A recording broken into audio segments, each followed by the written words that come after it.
What's going on? Rob Fish here in the BikeBandit garage. You know, riding off-road, it's super fun. Being out in nature and riding with your buddies and challenging yourself on different trails and terrain and simply enjoying time behind the handlebars. It's even more fun if all the riders follow the rules of the road, even when there is no road. But what are the rules? Can they be found in some sort of magical book, or are they passed down from generation to generation? So in this video, there's no one product we're reviewing.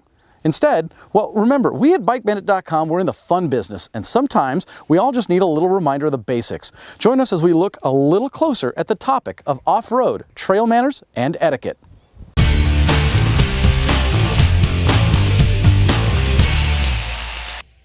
You know, it all comes down to common sense, safety, and respect. Maybe you've heard the joke, isn't it a shame that common sense isn't? By utilizing these tips, we can make the ride just that much safer for everyone, continue to foster positive relations with other trail users, and keep our riding areas open for future use by showing the land management organizations that we can take care of ourselves, each other, and maintain our access to the land that we need so much for our fun.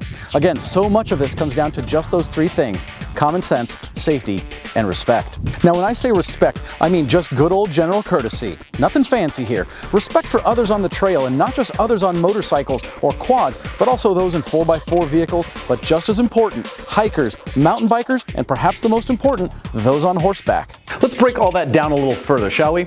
Let's say you're riding with two other buddies and you're cresting a hill and you want to stop on top to take a picture.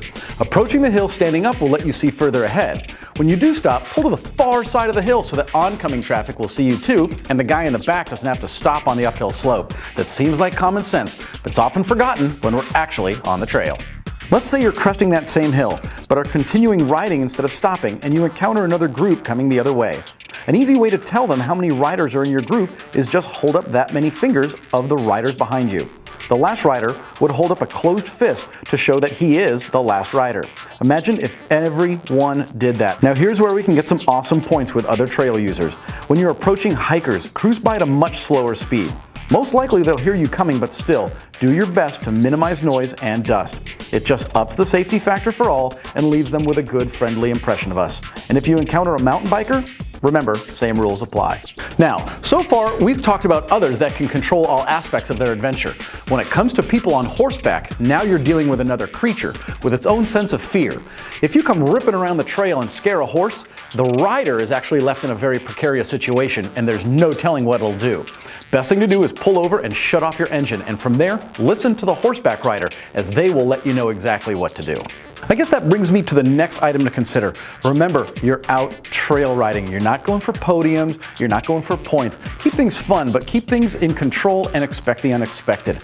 Have fun, for sure, but don't go all out on public trails. Here in SoCal, we have a couple of state riding parks that are absolutely amazing. Not only do they have motocross tracks for big bikes and little bikes, and even one for ATVs, they have an obstacle course for four-wheelers and just under 20,000 acres of riding, from sand, single track, double track, etc. But perhaps the coolest thing that they offer are one-way trails, and that way you don't have to worry about going head-on with another rider, let alone a buggy. What I'm trying to say is that sometimes we get so lost in our own rides that we forget that we're not the only ones out there. So be aware and be careful. Another aspect would be things that you might not personally encounter, but will certainly feel the lack of consideration, and I'm talking about the actual environment, so please, tread lightly. Go easy on the throttle and minimize skidding, and please, insert your decibel killer in your muffler, and obviously, run a spark arrestor. A great saying is less sound, more ground. That's actually the #1 complaint from non-riders, and that's sound pollution. We all like the sound of a finely tuned race machine, but keep those on the racetrack, okay? Respect for animals and their habitat. That shouldn't even need mentioning, but I will. We're out there for fun, to spend time recreating with our friends and families, and we need to remember that we're in a fragile ecosystem, and by neglecting it, we can alter life for the creatures that really call that area home. Depending on where you ride, you might be crossing property lines too. Be mindful to respect signs, for instance, private property or trespassing, and gates. Stay off people's property unless you have permission ahead of time. If you come across a gate, leave it the way you found it, whether open or closed. You might also be cruising by campsites, either designated or not. So again, be respectful when it comes to noise, dust, and keep a respectful distance. So far, we've talked about other parties that you might encounter. But how about those that are actually in your own riding group? You all might be buddies and pals, but there still needs to be guidelines and communications between everybody.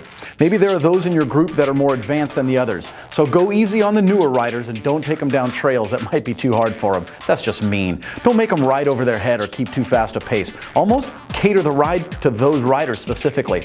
When my buddies and I ride in a mixed group, we actually stagger the group by skill level, so the newbies have more advanced riders both in front and behind them. That way, they can watch the lines of the rider in front, and the rider in back kind of acts as a sweep. Now, this is just a basic list of trail manners, and there will be others for sure depending on where you ride and when you ride, and there's going to be plenty of other factors. If you've got another item that you'd think would make a great addition to this content, please feel free and add it as a comment below. It just makes for a better riding community, both safer and more fun for all parties involved. And here's something else to think about. How about joining the American Motorcyclists Association? By joining the AMA, not only will you support an organization that promotes and protects the motorcycling lifestyle, you'll also get the perk of an additional 10% off most of the brands we offer here at BikeBandit.com. We hope you found this video helpful. If this is your first time joining us in the Bike Bandit Garage, remember to hit the little red button and subscribe to our channel.